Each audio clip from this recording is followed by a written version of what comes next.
आदरणीय दर्शक महानुभावहरू, हेर्नुस् त एउटा यस्तो देश जहाँ वेश्यावृत्तिलाई सरकारले कानुनी मान्यता दिएको छ। यो देशका मानिसहरू अत्याधिक साइकल चलाउन रुचाउने गर्छन्।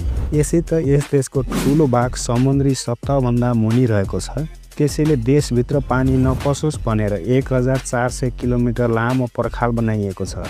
समलिङ्गी विवाहलाई वैधानिकता दिने यो संसारको पहिलो देश हो। यस देशका यस्ता अनौठा तथ्यहरू अरू पनि धेरै छन् जो तपाईलाई थाहा नहुन सक्छ।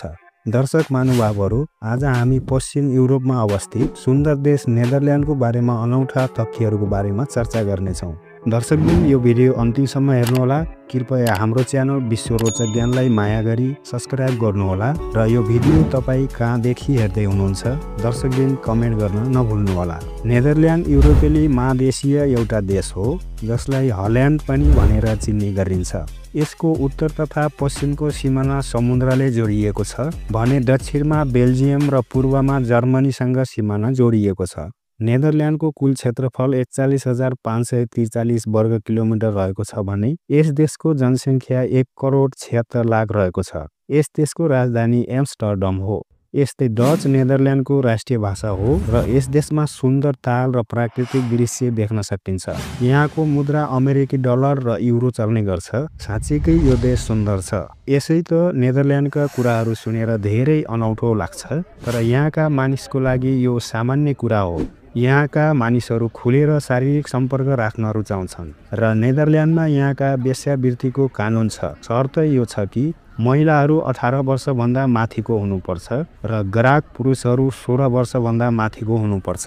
आदरणीय दर्शक महानुभावहरू, यहाँ संसारको सबैभन्दा धेरै सुँगुर उत्पादन गर्ने र त्यस सुँगुरको मासुबाट बनेका परिकारहरू अरू देशमा निर्यात हुने गर्दछ।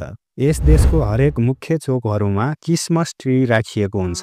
यो देशको भूभाग समुद्रको सतहदेखि मुनि रहेको छ। त्यसैले यो देशमा पानी नपसोस् भनेर 1400 किलोमिटर पर्खाल लगाइएको छ। यद्यपि यो पर्खाल भत्कियो भने करिब 40% भन्दा धेरै भूभाग पानी मुनि डुब्ने सम्भावना रहेको छ। यो देशमा धेरै रक्सी खपत हुने गर्छ। यहाँका एक डच निवासीले एक वर्षमा 75 लिटर रक्सी पिउने गर्छन्। यसमा महिला पनि सामेल रहेका छन्। दर्शकबिन, यहाँका मानिसहरू अत्याधिक साइकल चलाउन रुचाउने गर्छन्। हरेक मानिससँग साइकल हुने गर्छ। यहाँ वर्षभरि वर्षा हुने गर्छ। यस्तै बियर निर्यात गर्ने देशमध्ये नेदरल्यान्ड दोस्रो स्थानमा रहेको छ। नेदरल्यान्ड प्राकृतिक हिसाबले निकै सुन्दर रहेको छ। हरेक वर्ष 40 देखि 50 लाख पर्यटन यहाँ घुम्न आउँछन्। नेदरल्यान्डमा विश्वमा कम अपराध गर्ने गर्छ। अपराध दर 1% भन्दा कम तथ्याङ्क रहेको छ। दर्शकबिन, यस देशका डच पुरुष र महिलाहरू एक अर्कालाई भेट्छन् तब 3 पटकसम्म गालामा चुम्बन गर्ने गर्छन्। त्यस्तै नेदरल्यान्डमा सैनिकले कुनै आफ्नो उच्च अधिकारीलाई सलाम गर्न आवश्यक छैन। नेदरल्यान्डको उच्चतम बिन्दु समुद्र सतहदेखि 323 मिटर रहेको छ। दर्शकबिन, नेदरल्यान्डमा समलिङ्गी विवाहलाई वैधानिकता दिने पहिलो देश हो र 2001 मा वैधानिक दिएपछि त्यसको 1 महिनापछि 2 पुरुषले विवाह गरेका थिए। आदरणीय दर्शकबिन, एम्स्टर्डम निकै आकर्षक सहर हो। यहाँको पुरातन र संस्कृतिले पर्यटनलाई निकै आकर्षक गर्छ।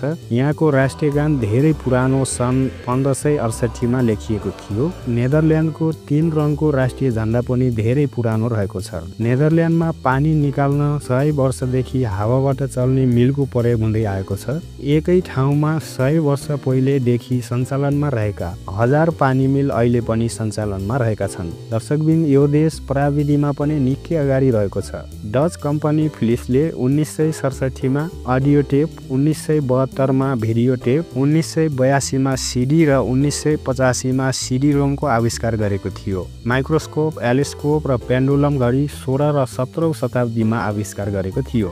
न्यायको अन्तर्राष्ट्रिय अदालत नेदरल्यान्डको हरेक शहरमा अवस्थित छ।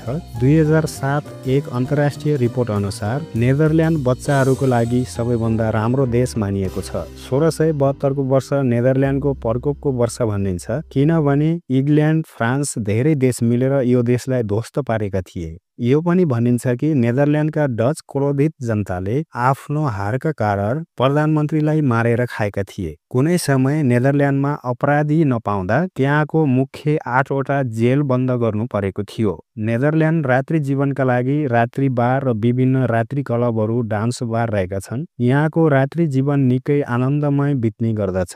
पर्यटकहरूले यहाँको रात्रि भोज पार्टी भोजहरू निकै आनन्द लिन रुचाउँछन्। दर्शकबिन, यो त थियो सुन्दर नेदरल्यान्डको बारेमा सानो जानकारी। तपाईहरूलाई यो भिडियो कस्तो लाग्यो एउटा कमेन्ट गर्नुहोला। अर्को श्रृङ्खलामा थप रोचक विषयको साथ उपस्थित हुनेछु। यो श्रृङ्खलाबाट बिदा चाहन्छु। नमस्कार।